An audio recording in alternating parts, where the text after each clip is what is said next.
All right, good morning, everybody. I just want to show you what I'm doing for my classroom and just an idea that I had.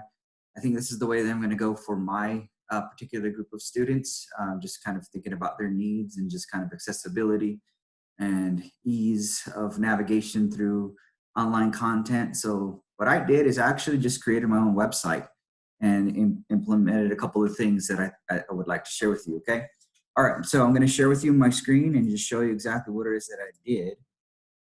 So what I did here is I'm going to show you that I created a website and I just used a tiny link URL because the web address was very long. So my web address is just tinyurl.com/Mr. Jasso.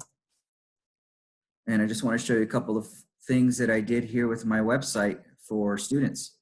Of course, this is a greeting, just says Mr. Hasso's page, and says, below are the daily assignments and tasks. Watch each video for daily lesson. Please have your child submit their work to me by using the form below. You may type in responses for them if need be. Your child may also need to submit work by taking a photo and sending it to me on Blooms or email to me at hassohenry@gmail.com. Click on the underlined links to see the assignments or attached pages. And then I'm going to offer my students online one-on-one sessions or group sessions, preferably for students where they can ask questions and I can provide feedback. They can share their work and I can go into the assignments more in detail with them if need be. So I'm going to offer that every day from 10:30 to 11 a.m. and then again in the evenings from 6 to 6:30 p.m. just to accommodate those students and families who might not be home. Again, the joy with online learning and at-home learning is that you can do these assignments any time of the day. So I'm going to highly recommend that for my students and for my parents that, you know, do the math, take a break, do the reading, take a break, do some of the online games, take a break. The choice is up to you.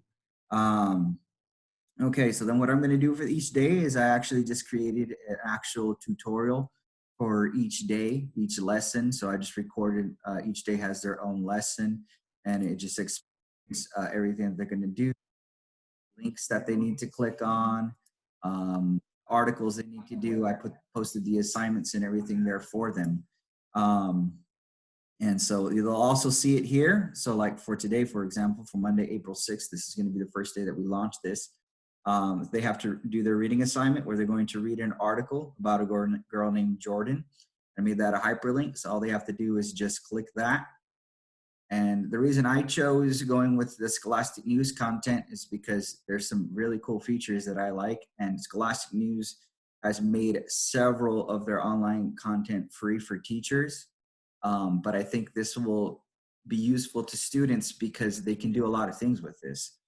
So here's the article about this girl named Jordan. It has picture graphics and everything, just like we see in our regular Scholastic News.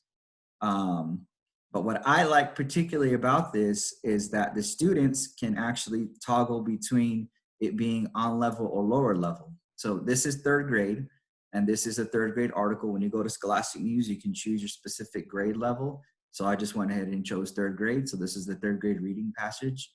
But then for my students who are having a difficult time reading, they can choose lower level and it'll actually change the content to lower level.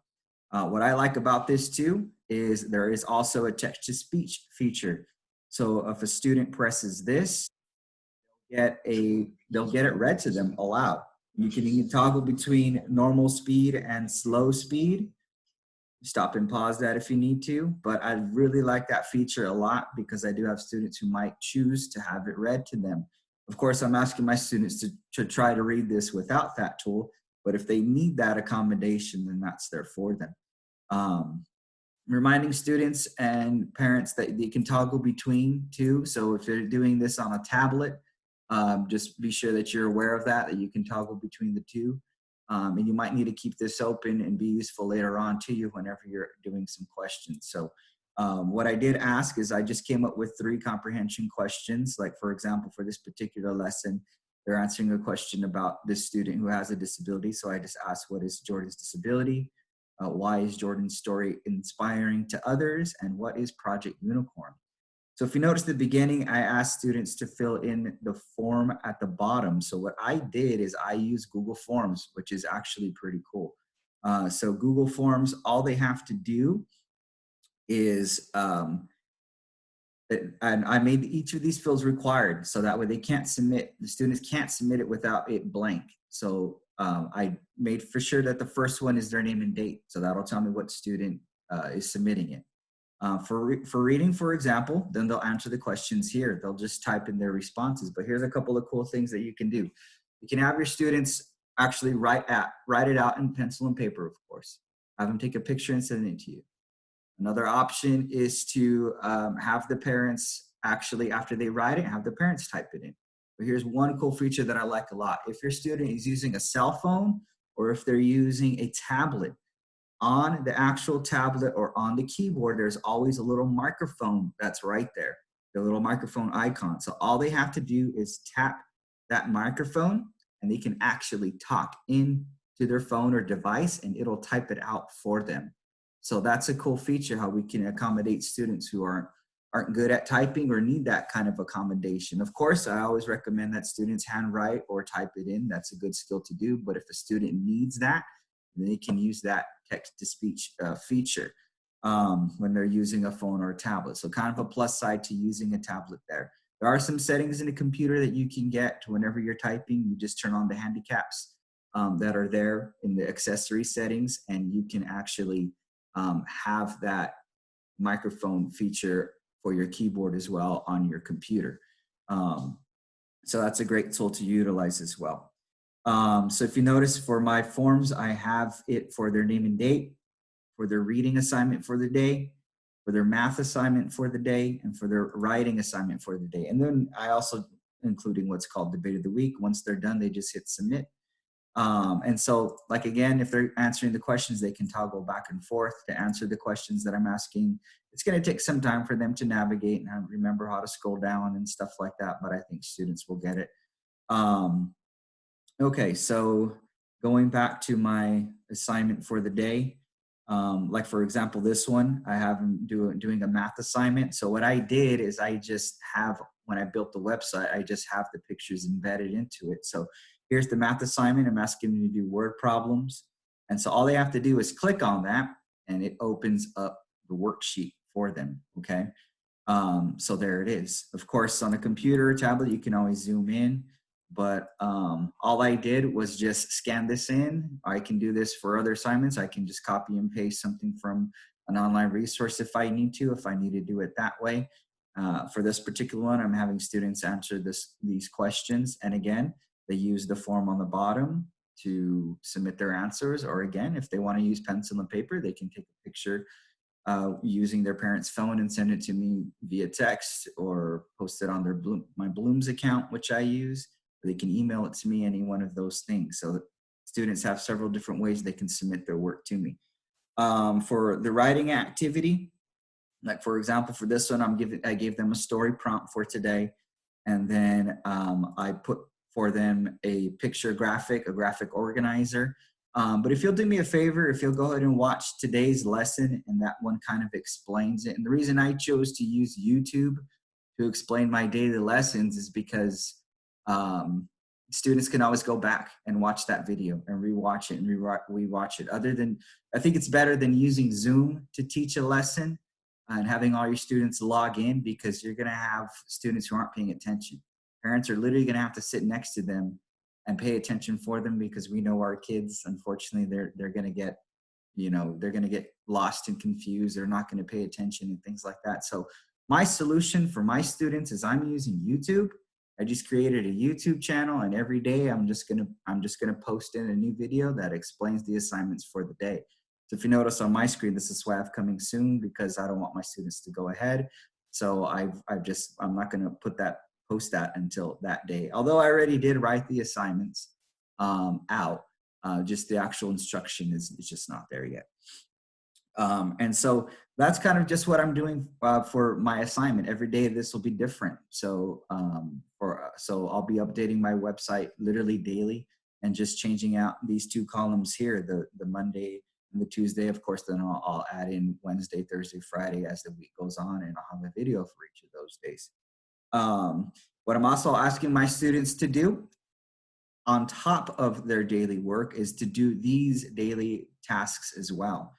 So these are something that are just kind of universal. I'm asking them to select a short story or an article that they have at home or that they find online.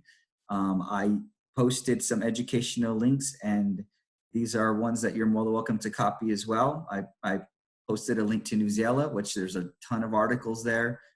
Free short stories on this website called Storyberries. They have a ton of free short story books, and they can choose their level as well, which is great. And then also free short stories from freechildrenstories.com. So again, students can have something to read daily. And I'm telling my students that I don't mind what it is they read. If it's an article, if it's fiction, nonfiction, a book from home, whatever it be. Let your students know that they also can access the books from online through our school libraries, and LCPS put out a link how to do that. And so I do have a link there as well to the free ebooks from LCPS. They just put in their username and password on the login screen, and then they just choose ebooks and they type in a book that they want. And if our library has it as an online book, then they have that book that they can read for the day. And so what I did with that daily reading task is I just put in, I've just found this, and I'm asking my students to select 3 questions from whatever it is they read. If it's a fiction piece that they read for the day, then they're going to choose any of these 3 and then just respond to these 3 questions. If it's a nonfiction, they're going to choose 3 and then just respond to those questions as well. And that's something that I'm encouraging students to do with their families. So their daily reading, do that with their family. And parents can ask those questions. They necessarily don't have to submit those, as long as they're having those conversations at home with their families, and their families are asking those questions. So another daily task I have is ice stations, of course. They can do this on their tablet or on their computer. Smartphones aren't recommended because of the screen size, although it is very doable on a smartphone. It's just that whenever you get to math, there are some drag and drop and there are some click things. So it's kind of difficult to do on a smartphone, but it is doable if they need to do that. And if there's no other resource, they can use a smartphone. But again, it's not recommended. I do have some video tutorials on how to install ice stations and set that up for our students. So if you're interested in that, I can share those videos with you. And then I'm also using spellingcity.com. So all year I've always had vocabulary words. And so I'm just kind of big on vocabulary. So I just have my own Spelling City account, and it's free. And I just type in my 10 words, and they use spellingcity.com. So I just link that up directly to my Spelling City account. And here are my words of the week. So here's the week of April 6th. These are the words that I chose for the week. They just click on games, and my students have been using this website all year. So I tried to stick to websites that I've already been using in my classroom. And this is one that I like because it's free, and it just, gives them some online practice with spelling words. They can take practice spelling tests. This section will teach them the words. They can play these games. I'm using the free edition, and it does cost money. Of course, if I went with the premium, there would be all kinds of more games that I can do. But, the free edition, it's fine. It is what it is. So I am asking my students to do that around 15 minutes a day for their vocabulary word practice. And then I'm also going to ask my students to utilize the district YouTube channel. Of course, the YouTube channel from the district is they're going to be airing different lessons for each grade, literally kinder through 12th grade. So I'm asking my parents if they want some extra enrichment to go ahead and tune into these channels as well and watch some of these things. Use that at their discretion, however they want to. So what I did on my page, if you see, is I posted a direct link to that YouTube channel, and then also a schedule. And then, of course, I have my educational links. Like I said, I just tried to keep it down to the few that I been using throughout the year, so I'm not confusing any students at this point. I also put in dance mat typing and typing club. Both are free since our students are going to be doing a lot of typing. I think it would be good to have them do some practice typing, especially if they're using a computer. But again, a lot of my setup, the way I'm doing this, they don't need a computer. They can actually do all of this from a tablet, and believe it or not, even from a smartphone. They can just use a smartphone to get to all this content. I just for something for fun. I'm having a debate of the week, and just coming up with every week I'll change this out, and whenever we meet on Zoom, I'll read some of them as aloud. But again, like I said, using this form, I think this is the coolest thing, is using Google Forms, because yeah, it's just easy for students to do. And then they just hit submit. And I'll show you a little bit of that. But then I just, again, at the bottom, I just put some quick links to LCPS, to our school Facebook page, and then to the district page. But I'll show you real quick how this forms is set up. So what I did in my Google Drive is there is a section for you to create forms, and it's actually very simple. So all I did, I'm going to switch my account over to where it is at. For Google Forms is my Google Docs. This is pretty cool. I just went to new, and I just went to more, and then you're going to see forms there. Okay. And so, so here's my form right here, and I can literally update it from here. So it's very simple. It starts out blank, and you just hit this plus button, and you choose whether or not you want it to be multiple choice or word responses or whatever. Of course, I just made them generic. I just made them, just generic type in answers. And so what's cool about it is whenever the student fills theirs out, let's say this is a student, and let's say it's me, and I say I'm Henry Jasso. Of course, the student write the name in. I'm asking them to write the date. So I'm just going to just pretend it is already April 6th. So I'm just put in April 6th. Okay. And I'm going to just write something real quick, like, hello, hi, how are you?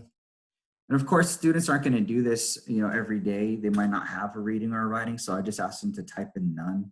The reason I have the fields as required is so that way they're not skipping anything.